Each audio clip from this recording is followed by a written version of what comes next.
Bismillahirrahmanirrahim. Assalamualaikum warahmatullahi wabarakatuh. Alhamdulillah alladzi bi ni'matihi tatimmu shalihat. Segala puji bagi Allah Jalla Jalaluh yang karena nikmatnya kebaikan-kebaikan menjadi sempurna. Berapa banyak cita-cita yang tidak pernah kita impikan, tapi ternyata itu terjadi.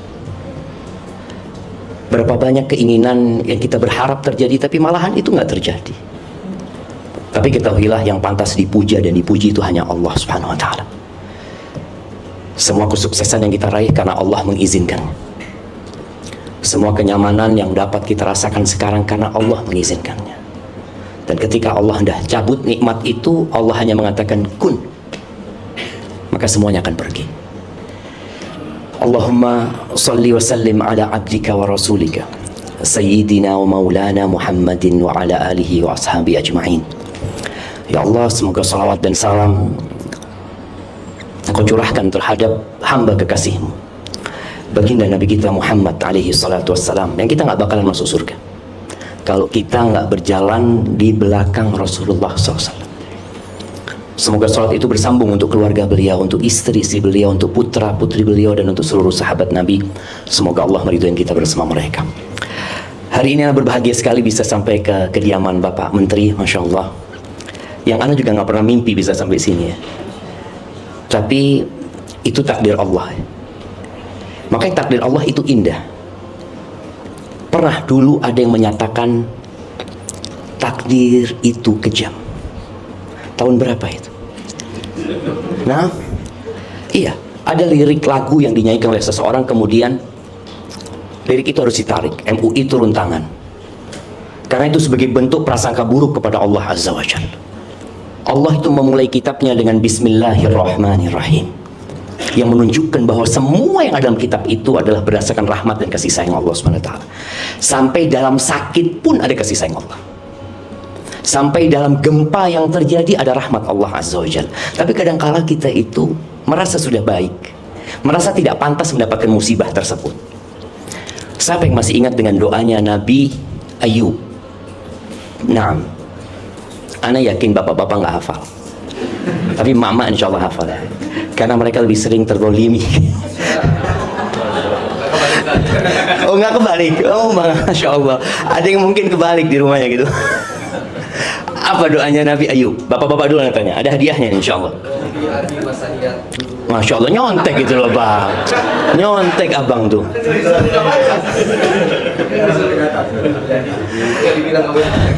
Allahu Akbar. Nah, Nabi Ayub itu pernah hidup senang.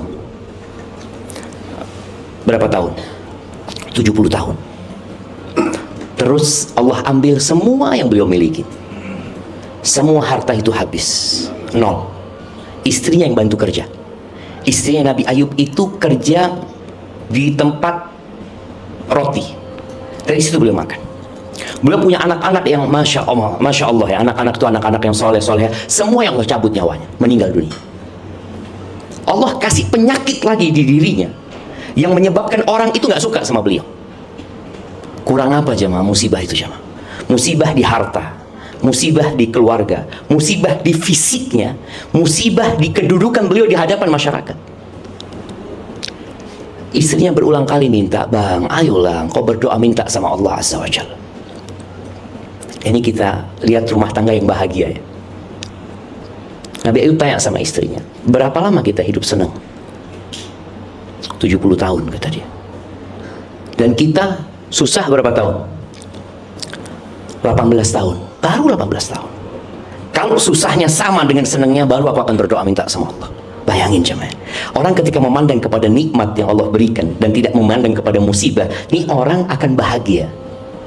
Tapi kebanyakan kita statusnya selalu bencana. Kalau senang dia nggak kabarkan kepada orang lain. Dapat fulus tuh nggak ada cerita. Lagi susah, se-Indonesia tahu. Se-Indonesia tahu dia lagi susah. Bikin status dia itu, kalau lagi dapat fulus nggak ada cerita dapat rezeki, alhamdulillah nggak ada. Takut pada ngutang, pada takut minta dia.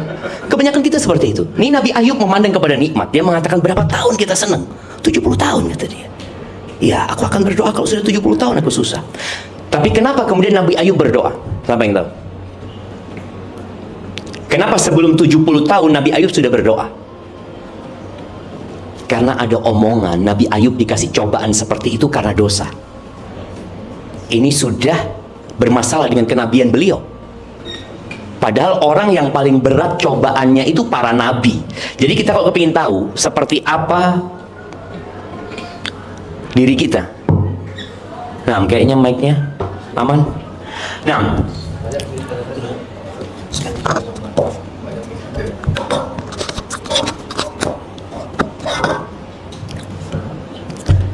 waktu Pak Menteri pegang aman tadi gitu. Pegang aneh jadi masalah gitu. Oh, tadi isinya. Karena ada tuduhan Nabi Ayub dikasih cobaan ini kan perbuatan dosa. Padahal orang yang paling berat cobaannya itu orang yang paling kuat imannya. Jadi kita tuh kalau imannya nggak kuat ya kasih cobaan, sakit kepala, sakit apa. Tapi ketika imannya semakin kuat, Allah kuatkan cobaan. Akhirnya Nabi Ayub berdoa. Doanya Nabi Ayub setelah 18 tahun, beliau mengatakan, ya Allah ceritakan, wa ayyuba idznada rabbahu anni massaniyadur. Nabi Ayub ketika memohon kepada Tuhannya, wahai Tuhanku, aku ini tersentuh dengan satu mara bahaya, satu petaka, satu bala. Wa anta arhamur rahimin. Dan engkau yang maha pengasih di antara semua yang mengasihi. Ini yang selalu harus ada pada diri kita kalau ingin bahagia. Wa anta arhamur rahimin. Jadi kita kalau kena musibah itu panggil nama Allah, ya arhamar rahimin. Kita tetap yakin engkau yang maha pengasih di antara semua yang mengasihi. Allah tuh lebih sayang sama kita daripada pasangan hidup kita, daripada orang tua kita, daripada anak-anak kita. Jadi jangan pernah ketika terkena musibah kita langsung berburuk sangka sama Allah, merasa nggak pantas aku dapat musibah ini. Engkau siapa gitu. Ahibati fillah, sebelum lanjut bagaimana membangun rumah tangga yang bahagia, Anda kepingin tanya, siapa yang bikin tema ini? Nah, iya, Anda takut belum bahagia gitu jadinya. Emak-emak di belakang udah pada bahagia? Kok kayaknya nggak ikhlas jawabnya gitu kan? Nah, bapak-bapak bahagia? Oh, masya Allah, kayaknya lebih kompak bapak-bapaknya gitu kan? Nah, jadi di sini emak-emak itu susah bahagia. Mama dengar ini, kenapa kajian? Anda kasih tahu kajian ini khusus mama seharusnya, Ustaz. Tapi ternyata mereka itu kurang bahagia karena suaminya tidak membahagiakan mereka. Jadi mereka berbahagia kayaknya suami ini jadi pemilik peran terpenting untuk membahagiakan istri. Tidak. Ada seorang suami yang pernah marah sama istrinya. Sakit hati ya, kadangkala ya rumah tangga terjadi konflik. Kemudian suami marah, dia mengatakan, aku akan cabut kebahagiaan dari dirimu. Apa kata istrinya? Nggak bisa, bang. Engkau nggak bisa mencabut kebahagiaan dari diriku. Kalau kebahagiaan itu di tas, engkau tidak akan kasih aku tas. Kalau kebahagiaan itu di pakaian, engkau berhenti ngasih aku pakaian. Kalau kebahagiaan itu di harta, engkau nggak akan lagi ngasih nafkah sama aku. Tapi kebahagiaan itu ada di tempat yang engkau nggak memilikinya, bang. Kata suami, di mana? Di hatiku, bang. Engkau bisa ambil semua yang kau berikan kepada aku, tapi engkau nggak bisa mencabut kebahagiaan dari diriku. Ini yang harus difahamkan oleh kita bersama, coba. Jadi tukang sampah itu punya kesempatan bahagia seperti presiden punya kesempatan bahagia. Sama kesempatan untuk bahagianya. Karena wadah kebahagiaan itu bukan di pakaian dan bukan di jabatan, tapi di hati. Dan ini salah satu bentuk keadilan Allah Azza wa Jalla, bahwa seluruh makhluk di muka bumi ini punya hak yang sama untuk bahagia. Tapi dalam harta Allah nggak samakan. Nggak samakan. Ada orang yang miskin. Dalam fisik ada orang yang Allah bikin lahir cacat dia. Ada. Tapi Allah tidak letakkan di situ kebahagiaan gitu loh. Makanya kalau bicara para wanita, emak-emak itu lebih mudah bersabar apa bersyukur? Bersabar kan? Dia sabar dapat suami, sabar maksudnya. Tapi bersyukur sulit gitu loh. Sulit, betul, itu sahih itu. Gimana? Banyak masuk neraka, bang, masya Allah. Nah, aneh dapat banyak bocoran dari Bang Andri sekarang. Betul, betul. Iya. Jadi kebanyakan wanita itu masuk neraka bukan karena nggak bersabar. Wanita itu bersabar banget ya. Anak ketika mendapatkan satu potongan video tentang bagaimana seorang wanita ini mengeluh suaminya kayak gini kayak gitu, tapi dia bersabar, lalu komentar di situ hampir semua mengatakan bukan hanya suaminya Mbak, suami aku juga kayak gitu. Ya udah sabar gitu. Jadi ternyata memang untuk sabar itu mudah bagi wanita. Dia bersabar demi mempertahankan rumah tangganya, demi mempertahankan anak-anaknya. Sudahlah sabar. Tapi syukur sulit. Padahal emangnya sebesar itu musibah dari suamimu sehingga engkau harus bersabar. Nggak ada kebaikan suami. Ada seorang wanita yang curhat sama anak, Ustadz suami anak itu kayak gini, kayak gini, kayak gini. Terakhir anak tanya, ibu, suami ibu nggak punya kebaikan? Loh ada Ustadz, coba sebutkan kebaikan. Ketika dia sebutkan kebaikannya, mulai emosi dia turun. Suamimu punya kebaikan. Cuma ketika dalam rumah tangga memandang kepada kekurangan, selesai. Siapa yang nggak punya kekurangan? Ketika seorang istri datang kepada suaminya bawa kertas dia, Bang, kita udah lama berumah tangga, kayaknya kita perlu introspeksi. Nih aku kasih kertas, abang tulis kekurangan-kekuranganku, dan aku akan tulis kekurangan-kekurangan abang. Ini sudah. Akhirnya sang istri masuk ke dapur, dia tulis ya, 1 lembar full, kalau 2 lembar mungkin full tuh kekurangan suaminya. Aku nggak suka kayak gini, nggak suka gini, terus yang dia tulis yang nggak suka semuanya, Bang. Terus seperti itu. Akhirnya tibalah saatnya berbagi kertas. Diberikan kertas kepada suami, suami memberikan kertas dia kepada istri. Si istri lari untuk membaca apa sih kekurangan dia menurut suaminya.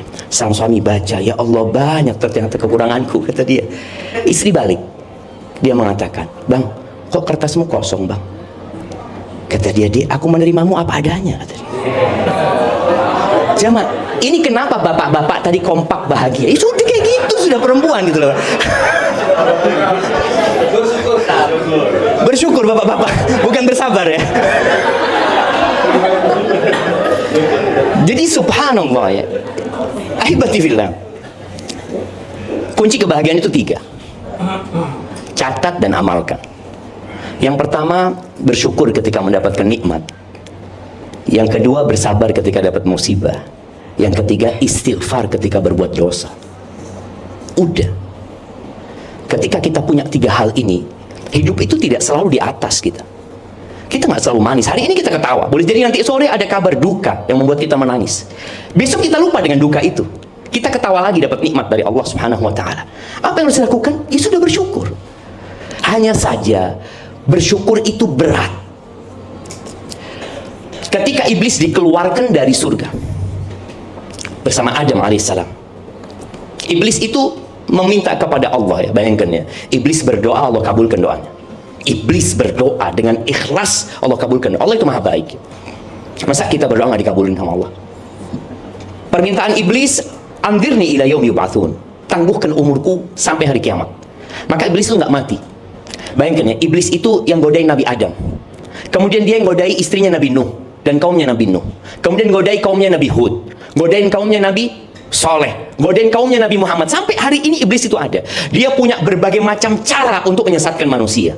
Tapi ada satu yang iblis akan kejar. Iblis mengatakan, wala tajidu aktsarahum syakirin. Allah, engkau akan dapati kebanyakan manusia itu tidak bersyukur. Dan ternyata Allah mengatakan, wa qalilun min ibadiyas syakur. Sedikit dari hambaku yang pandai bersyukur. Sedikit. Orang itu kalau dikasih harta 1 koper emas, dia kepingin berapa? 2. Dikasih 2, dia kepingin 3. Dikasih 1 rumah ini emas, dia kepingin rumah sebelah jadi milik dia. Dikasih lagi rumah itu, dia pengen rumah sebelah. Kata Nabi SAW, nggak ada yang bisa membuat dia puas kecuali tanah. Ketika dia masuk ke tanah, dia tinggal rumah yang dia bangun, harta yang dia kumpul, dia tinggal semuanya. Tapi tadi syukur sulit sekali. Makanya ada perbedaan antara Qarun dan Nabi Sulaiman. Kita tahu Qarun ini Allah berikan kekayaan kepada dia yang mungkin nggak akan pernah ada lagi orang kaya seperti Qarun. Bagaimana dengan Elon Musk ya, dengan mereka yang dikatakan duitnya berapa triliun ya. Duitnya mereka cuma angka aja. Qarun ini nyata duitnya. Nyata, dia gudang-gudangnya itu kuncinya dipikul, kuncinya bukan hartanya, kuncinya dipikul. Emas, dia ada uangnya gitu loh. Bukan ada di bank ini enggak ada duit dia seperti itu. Maka ketika Allah benamkan Qarun itu bersama semua hartanya. Sampai hari ini kalau orang nemu harta terpendam, apa kata mereka? Harta karun. Iya, Qarun itu dari sana. Dia mengatakan harta Qarun. Karena semua rumah dan harta Qarun dipendam. Qarun ketika disuruh berbuat baik, dan ini penting buat kita ya. Kita itu kadang-kadang disuruh berbuat baik merasa harta itu milik kita. Enggak loh. Kita itu nggak punya apa-apa, jemaah. Makanya ketika kita dengar ada musibah, kita mengatakan apa? Inna lillah. Sesungguhnya kami milik Allah. Jangan rumah ini, nyawaku milik Allah Azza wa Jalla. Tubuhku, berapa banyak orang yang keluar dari rumahnya dengan tubuh yang lengkap, pulang diamputasi kakinya. Kita lihat kejadian-kejadian seperti itu. Orang keluar dari rumahnya bisa melihat, pulang diambil matanya sama Allah SWT. Sebagai pertanda kita nggak punya, sampai diri kita nggak punya. Allah menyuruh Qarun untuk berbuat baik. Wa ahsin kama ahsanallahu ilaik. Yang pertama Allah pesan sama Qarun, wabtaghi fima ataka Allah ad-darul akhirah. Carilah dengan apa yang Allah berikan kepadamu akhirat. Kenapa? Karena akhirat itu kekal dan abadi. Kalau dunia, engkau mau sukses berapa tahun lah. Kita melihat presiden-presiden kita. Dari pertama, kemana pergi? Meninggal dunia. Oke, Pak Harto pernah 32 tahun ya menjabat. Kemana beliau? Nggak ada. Apa yang beliau bawa ketika mati? Nggak ada. Selesai, anak-anaknya menikmati. Anak-anaknya meninggal dunia nanti terus akan digantikan dengan orang lain. Maka Allah berpesan kepada Qarun, wabtaghi fima ataka ad-darul akhirah. Dengan apa yang Allah berikan kepadamu, ambisimu akhirat. Engkau mau punya rumah di dunia nggak apa-apa, tapi engkau punya rumah di akhirat, jangan lupa. Kau siapkan rumahmu di sana. Engkau pengen punya kebun yang indah, engkau juga punya kebun di sana ya. Subhanallah, ini pesan Allah kepada Qarun. Wala tansa nasibaka minad dunya. Tapi engkau jangan lupa, engkau masih hidup di dunia. Engkau butuh ongkos, butuh biaya. Artinya ketika orang bersedekah, jangan semuanya disedekahin. Engkau gimana? Engkau punya anak, engkau punya keluarga. Tapi jangan lupa untuk cari akhirat. Anak ingat ada seorang di Solo, Anda dapat cerita. Ini keluarga yang bahagia, Masya Allah. Seorang ayah itu setiap dia mengeluarkan uang buat keluarganya, dia keluarkan nominal yang sama untuk disodakohkan. Uang belanja 2. Belanja di rumahnya anggap 5 juta, 5 juta dia kirim ke pesantren. Dia kirim ke anak yatim piatu. Beli baju dia 2. Selalu dia pakai sendiri, dia 1 dia sodakohkan. Sampai suatu hari dia beli mobil, 2 dia beli mobil. Anaknya protes, abah kalau baju 2 oke lah, nggak terlalu mahal ya. Belanja 2 oke. Mobil anak-anaknya dikasih lah. Apa kata ayahnya? Nah, ayah ini bukan hanya ingin naik mobil di dunia, nak. Ayah ingin ketika di padang mahsyar itu, ayah naik mobil juga, nah kata dia. Kita kadang-kadang nggak paham, cuma. Kita berpikir harta kita itu yang kita simpen. Enggak, itu akan dinikmati oleh orang lain. Maka Allah berpesan kepada Qarun itu. Lalu Allah katakan kepada Qarun, wa ahsin kama ahsanallahu ilaik. Berbuatlah baik engkau kepada hamba-hambaku, kepada makhluk-makhlukku, sebagaimana Allah berbuat baik kepadamu. Artinya kita berada dalam posisi yang nikmat itu karena Allah kasih. Oh ini karena usaha, karena perjuangan, nggak ada. Kita bisa melihat kalau usaha, berapa banyak orang yang usahanya lebih berat dari kita, Allah nggak kasih. Bicara rizki sekarang, berapa banyak orang-orang yang berkeringat dari jam 7 dia di bawah mentari sampai jam 4 sore, dia cuma dapat 150.000. Sebagian kita tidur-tiduran, jutaan dia dapatkan. Engkau berpikir karena usahamu? Maka Allah katakan, wa ahsin kama ahsanallahu ilaik wa la tabghil fasada fil ardi. Jangan membuat kerusakan di muka bumi ini. Jangan. Innallaha la yuhibbul mufsidin. Allah nggak suka dengan orang yang membuat kerusakan. Di antara bentuk kerusakan itu adalah dosa. Apa kata Qarun ketika dikasih nasihat? Qarun mengatakan, innama utituhu ala ilmin indi. Aku bisa sukses seperti ini, aku bisa mendapatkan kedudukan seperti ini karena ilmu yang diberikan kepada aku. Dia mengatakan aku, saya, ana. Nggak ada Allah dalam lisan dia. Aku. Apa yang terjadi? Allah benamkan dia bersama rumahnya. Tinggal cerita Qarun. Maka hindari kata-kata aku. Semuanya karena Allah Azza wa Jalla. Nabi Sulaiman ketika melihat singgasana Ratu Balqis dipindah ya dari Yaman, dari Sabah Yaman itu ke Masjidil Aqsa, dalam hitungan kejapan mata, Nabi Sulaiman belum menutup matanya, singgasana itu udah ada. Apa kata Nabi Sulaiman? Hadza min fadli Rabbi. Beliau mengatakan, ini karunia dari Tuhanku. Ini karunia dari Tuhanku. Tidak ada kata aku. Oh ini karena kedudukanku di sisi Allah. Enggak. Hadza min fadli Rabbi liyabluwani, untuk menguji aku. Ashkuru am akfur. Aku bersyukur atau aku kufur. Poinnya di situ. Maka usahakan kita bersyukur ya. Hindarin kata-kata ana ketika kita hendak melakukan sesuatu. Momen kita punya rencana sama keluarga, sama istri, atau sama masyarakat. Katakan insya Allah, kalau Allah berkehendak. Ingat, pesawat Lion yang berangkat pagi hari dari Jakarta menuju ke Pangkal Pinang, ya, pesawat baru itu jemaah, iya, Boeing 7. Nah, kita bayangin ya, semua yang naik pesawat itu punya rencana. Semua yang naik pesawat itu sudah booking hotel. Semua yang naik pesawat itu sudah ditunggu sama keluarganya. Dan ternyata pesawat itu nggak pernah landing, selama-lamanya. Selama-lamanya. Supaya kita tahu kita ini hamba Allah Azza wa Jalla. Kalau engkau ingin bahagia tadi, syukuri nikmat yang Allah berikan. Yang kedua, bersabar. Dalam rumah tangga, ya bapak-bapak, mungkin istrinya insya Allah tidak separah istrinya Nabi Nuh. Ya, istrinya tidak separah istrinya Nabi Lut. Nah, yang suami, ya ini bapak-bapak, yang istri, mak-mak, jangan lupa insya Allah istrimu tidak sejahat Fir'aun. Nah, kita tahu ya, istrinya Nabi Nuh di neraka, istrinya Nabi Lut di neraka, istrinya Fir'aun di surga. Antum bisa bayangin, kita itu akan dihisap masing-masing. Engkau jangan berpikir kalau engkau punya suami baik, engkau pasti masuk surga. Kata siapa? Tadi ketika seorang wanita, Ustaz, Anda punya suami, Ustaz, nggak mau diajak belajar, sholatnya telat-telat, bolong-bolong, ini itu, engkau akan dihisap sendiri nantinya. Jadilah seperti istrinya Fir'aun, yang sabar menghadapi Fir'aun. Insya Allah tadi suami-suaminya nggak seperti Fir'aun lah jemaah. Ya ada sedikit lah, mungkin mirip gitu ya. Nggak, tapi nggak sejahat Fir'aun. Jadi bersabarlah. Dan ya di antara bentuk syukur dan sabar ya, ada seorang istri yang mengatakan, Ustaz, suami anak nggak baik, apakah anak tetap harus taat dan patuh kepada dia? Tetap. Melayani suami, tetap. Bukan karena suami engkau melayani suamimu. Jadi kalau kita berbuat baik karena berharap budi baik orang lain, yang ada kita sakit hati. Pastikan itu. Kita akan sakit hati. Orang manusia ini sama Allah nggak bersyukur, apalagi sama engkau. Apa sih engkau berikan kepada dia? Allah memberikan segala fasilitas sama dia, dari ujung rambut sampai ujung kaki. Dia nggak bersyukur sama Allah. Engkau kasih apa? Maka janganlah berharap kebaikan suami. Ketika mama istri tadi, Ustaz, anak punya suami kurang taat sama Allah. Ya udah, engkau berbuat baik kepada suami karena Allah. Karena berharap keridhaan Allah SWT. Karena aku ingin masuk surga. Ada seorang wanita umur 60 tahun. Dia telepon anak, dia mengatakan, Ustaz, suami anak udah meninggal, Ustaz. Dia mengatakan, suami anak dia kurang baik loh, Ustaz. Anak dengar bahwasanya wanita itu akan bersama suami dia yang terakhir di surga. Sedangkan anak sudah umur 60 tahun, nggak ada yang menikahi anak, Ustaz. Tapi anak nggak kepingin ketemu suami anak lagi, Ustaz. Bayangin. Betul. Dia nggak ingin nanti di surga ketemu, aduh suamiku lagi, astagfirullah, na'udzubillah, ketemu orang lagi. Loh, bapak-bapak pikir istri bapak-bapak itu cinta sama bapak? Belum tentu. Dia mungkin nungguin, sabar dia nungguin, ya Allah kapan mati ini, bismillah. Ketika mati, alhamdulillah, bukan innalillah. Sama. Ada yang kayak gitu ibu-ibu? Waduh, takut dia ibu. Nah, artinya itu ada. Maka di sini ketika engkau berbuat baik kepada suami karena Allah SWT. Tapi ingat, ketika suamimu baik masuk surga, nanti di surga nggak seperti suamimu di dunia gitu ya, yang suka maki, yang suka emosi, enggak. Karena kalau sudah masuk surga semuanya akan baik gitu loh.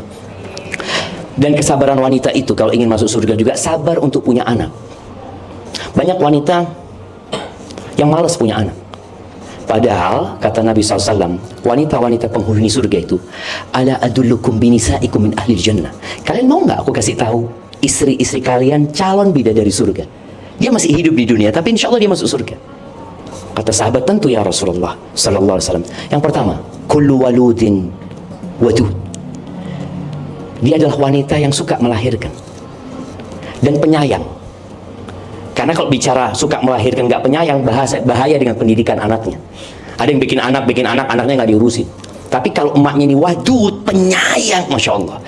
Berapa banyak emak-emak yang kalau ditanya sama suaminya, mana anak-anak? Wallahu a'lam, nggak tahu. Mana anjing, emaknya nggak tahu sama anaknya ini. Bapak datang kan kepingin ketemu saya, ini nggak tahu. Wallahu a'lam, baru dicari mana anak-anak. Satu di got, satu di mana. Ada emak-emak yang sibuk main handphone, wala apa. Anak-anaknya nggak diurusin. Disinilah wanita penghuni surga itu yang bakal bahagia, pencinta dia. Dia ketika suaminya ngata, yuk punya anak lagi, bang. Berapa engkau mau? Bismillah, asalkan Allah kasih. Itu insya Allah penghuni surga. Bapak Menteri berapa anaknya? Masya Allah, harus berjuang kayaknya. Ada seorang ustadz, anak sering ceritakan nih, di Bondowoso, Jawa Timur sana. Ustadz ini pengeluarannya jelas, pemasukannya gak jelas. Pengeluarannya jelas dia. Dia punya anak 28 dari satu istri. Dari satu istri. Oh, istrinya banyak, enggak. Bapak-bapak jangan mikir, oh kalau gitu siapa? Enggak, satu istri. Satu istri. Kemudian insya Allah itu jadi penghuni surga ya. Dia capek hamil, dia capek melahirkan, dia mempertaruhkan nyawanya. Semua dihitung jemaah. Oke, suami nggak ngitung, tapi malaikat Allah menghitung. Dia menyusuin, dihitung lagi, capeknya dia. Makanya wanita yang seperti ini insya Allah penghuni surga. Tapi ada yang ketiga sifatnya, al-aud. Perempuan ini kalau menyakiti suaminya, atau dia disakiti sama suaminya, dua hal ya, disakiti atau menyakiti, perempuan ini akan datang kepada suaminya. Dia pegang tangan suaminya mengatakan, la adzuqu bi ghumdin hatta tardha. Aku nggak akan memejamkan mata sampai engkau ridho sama aku. Siapa yang istrinya kayak gitu jemaah? Bapak-bapak,